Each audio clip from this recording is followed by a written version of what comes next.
Well, good morning. First, I'd like to thank the worship committee for asking me to speak today. The perspective from up here is really a lot different than the one you get down there in the congregation. And I'm hoping that maybe as a result of my talk today, you'll gain a different or a new perspective on Unitarian Universalism. I'm certainly not an expert by any means on this topic, but I'd be glad after the service, if anybody has questions or comments, I'd be glad to talk with you about it. We are new, you can put the first slide up.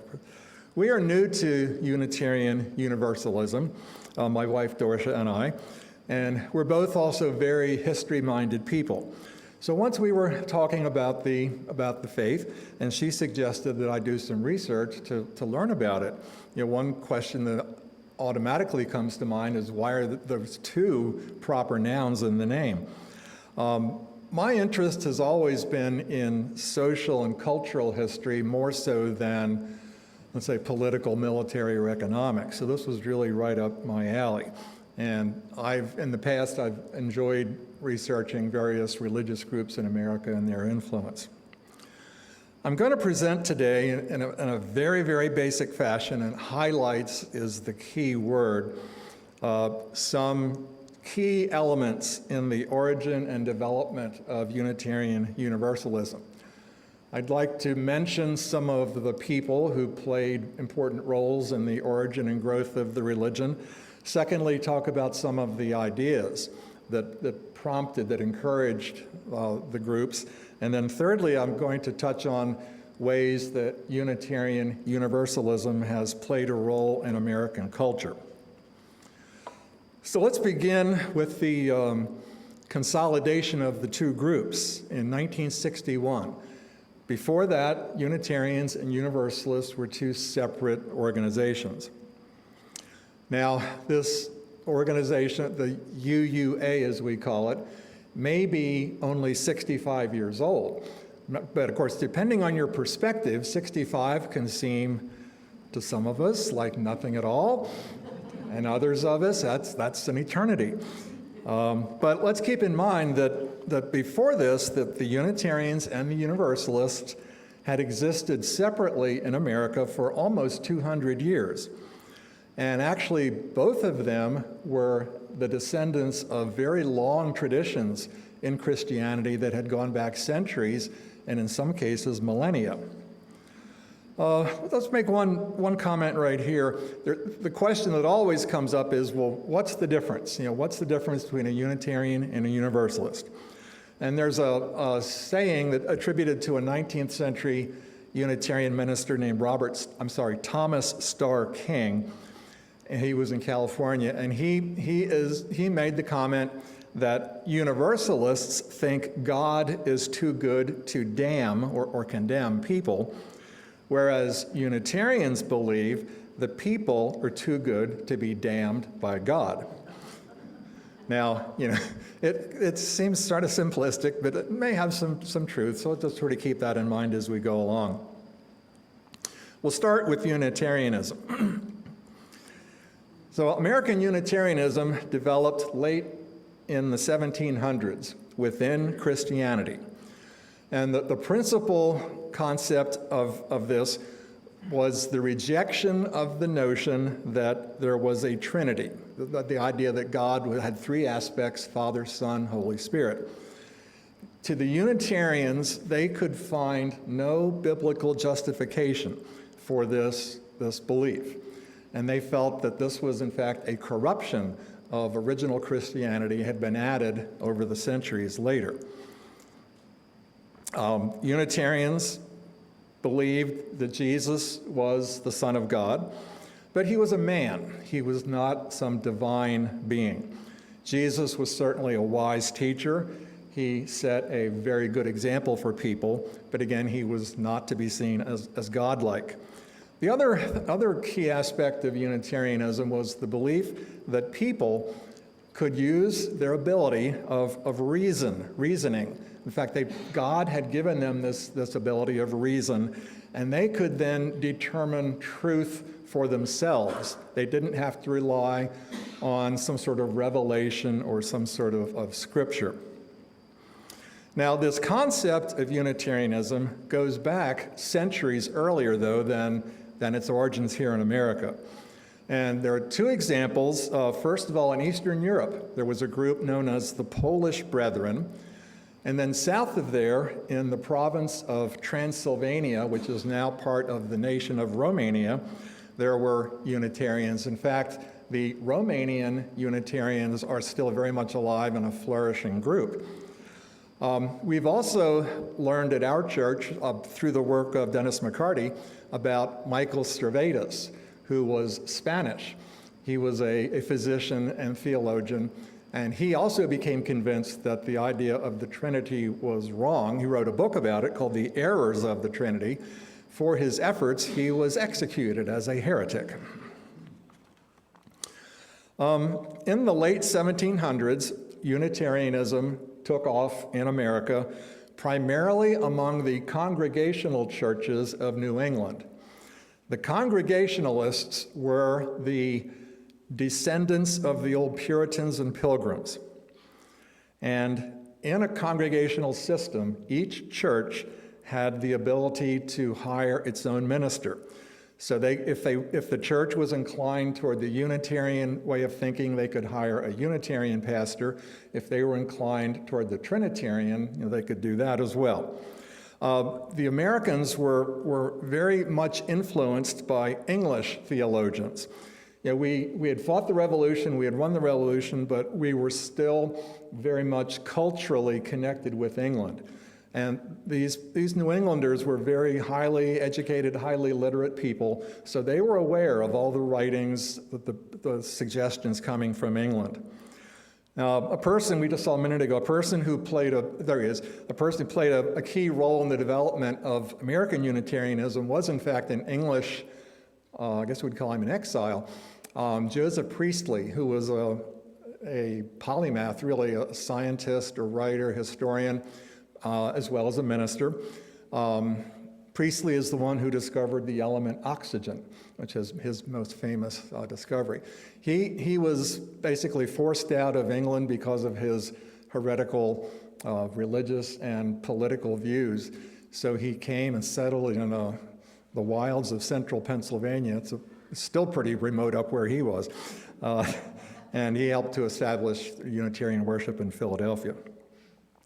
But we mostly associate Unitarianism with New England, Boston especially, among some of the other seacoast towns and cities in Massachusetts and New England. For example, by the year 1800, of the 8 congregational churches in Boston, 7 of them had changed to the Unitarian way of thinking. This was a time period which is known as the Unitarian, the Unitarian controversy, be the late 1790s into the early 1800s. And there was an ongoing debate among among Congregationalists, which was correct.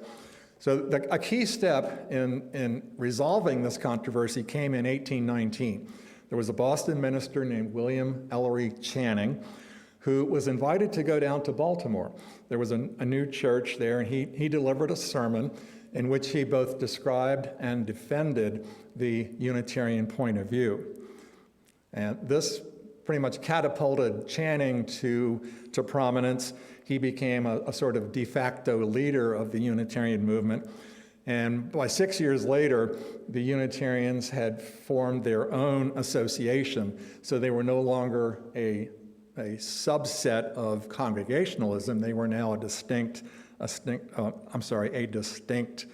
group of their own. So now let's take a look at the Universalists. And they go back even earlier in our history, back before the American Revolution.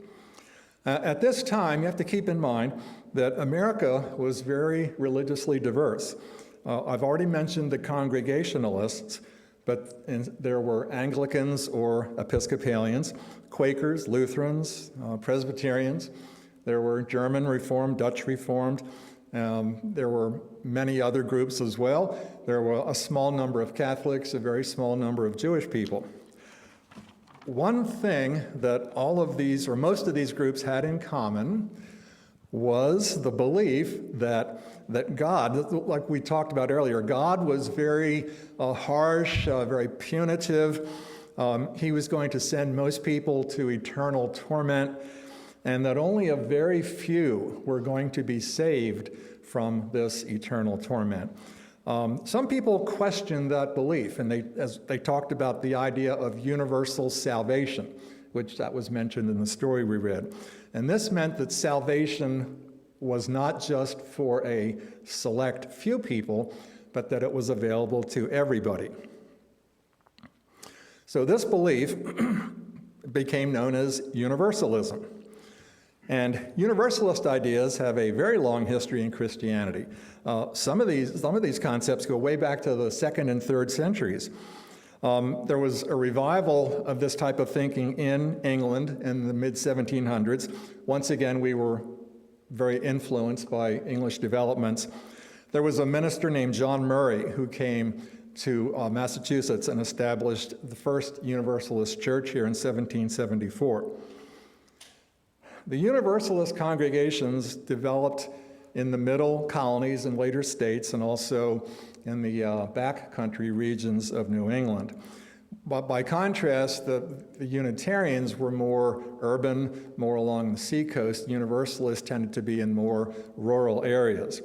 Universalism found many of its first converts among the Baptists, like the Ballou family.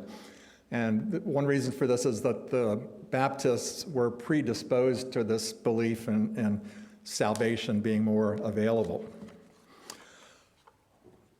Well, I think we should take a look at him. This is Hosea. Looks like he sort of inherited his dad's sternness, but he, as we said, he believed that sin would be punished in this life. He wasn't saying people don't sin. He wasn't saying people are perfect. He was saying, yes, people sin, but they're going to be punished in this life. And that if God is truly a loving God, he's not going to subject people to this eternal punishment, eternal torment. I've got to tell you one more story about Ballou. One time he was having a discussion with a friend of his who was a Methodist. And the Methodist said, so you're telling me that if I were a Universalist, I could steal your horse, burn down your house, and shoot you, and I would still not go to hell. And Ballou said, well, if you were a Universalist, it wouldn't occur to you to do any of those things. There's a whole host of Unitarian humor. I should tell Dick Wolfsey about this. Okay. Universalism grew very rapidly, actually faster than Unitarianism did in the 19th century, the 1800s.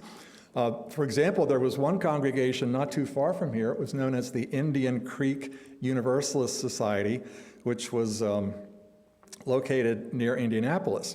That congregation still exists. It's known as the Oaklandon UU Church. That one actually started as a Universalist, and it's the oldest of the Universalist church, UU churches in this area. At one point, Universalists had more than 850 congregations and 100,000 members. So they were one of the larger churches in America. Now, I thought this was very interesting that in the 19th century, mid-19th century, some, not all, but some of the Universalists were particularly attracted to the notion of spiritualism. This is the idea that we can communicate with the spirits of the dead. That was a very, very widespread belief at this time period. In fact, Abraham Lincoln's wife, Mary, had seances in the White House trying to get in touch with her. She had lost some young sons, and they were trying to get in touch with them. Some people have speculated that the Civil War, because so many hundreds of thousands of people died, left a lot of families wishing for some way to communicate with their dead relatives. Now, it's important to point out that social reform and doing good for society, this has always been an important value for Unitarians and Universalists. For example, Unitarians and Universalists both worked for the abolition of slavery. they worked to reform American prisons, which were just horrible, probably worse than even ICE detention centers. Just horrible. And women's rights and women's suffrage. Dorothea Dix was a crusader for the humane treatment of the mentally ill. That device that you see there was supposed to, I don't know what, to a mentally ill person. And then Clara Barton was instrumental in the origin of the American Red Cross. Okay, as the 19th century progressed, 1870s, 1880s, Unitarianism was changing. But there were still, in this time period, there were about twice as many Universalists as there were Unitarians. A leading spokesman for the Unitarian Church at this time was a Chicago minister whose name was Jenkin Lloyd Jones. And Jones believed that Unitarianism could move away from an exclusively Christian focus and could incorporate other beliefs. He brought in traditions such as Hinduism, Taoism, Islam, even Zoroastrianism, which is the ancient religion of Persia. Jones was a Civil War veteran who became a devout pacifist. And I think you can see there, he's also quite quotable. If you ever need some inspirational quotes, which sound contemporary, look up Jenkin Lloyd Jones.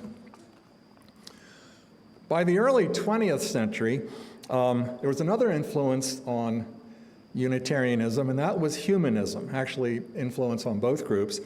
Humanism is the concept that reason and science and compassion can be used to solve social problems, that it's not necessary to rely on spiritual beliefs or supernatural ideas. Some people have said that humanism is the concept of striving to be good without a God. And there are, within Unitarianism today, there are quite a number of people of the humanist persuasion. By the 1950s, talks of combination between the two groups were underway. Now, they had been collaborating as early as the 1930s, but as I said earlier, in 1961, the formal consolidation of the two groups happened. They prefer to use that word consolidation, not merge, not join, but consolidation. You can see by then that the Unitarians now were the much more numerous group, twice as many congregations, 2.5 times as many members. It's said that at the time of this consolidation, some of the Universalists were sort of worried, and what's going to happen to us as we get into this larger group? So there's a saying, and I don't know exactly who wrote this, but something happened to the Universalists. They met the Unitarians, and they found that the Unitarians are more or less just like Universalists, except that there are more of them, and they make a lot more noise. The two churches continued to work for social reforms, especially to aid the marginalized members of society, civil rights movement, homelessness, many of this is an ongoing concern of the groups. Today, I thought you might like to take a look at this. There's a map showing the number of UU congregations across the country. And you can see it's still very heavily situated in New England. It makes the states with larger populations tend to have larger. I think it's a good sign that both Texas and Florida both have large numbers of Unitarian Universalists, so maybe that'll be good. There are about 1,000 congregations today, about 150,000 members of the group. Something I found very interesting, only about 10% of the Unitarian Universalists today have been actually raised in the faith. And I know that talking to many of us here, that's true for us. We did not grow up as being UUs. Whereas other churches, they estimate that it's over half of members of other churches grew up in that way of thinking. So let's conclude with this comment here. This is by a Universalist Unitarian historian named John Burens, and he said, I'm going to read this one. We can become a visible and influential force for good in the world. Emphasize the saving power of love, not just cold reason. So thank you.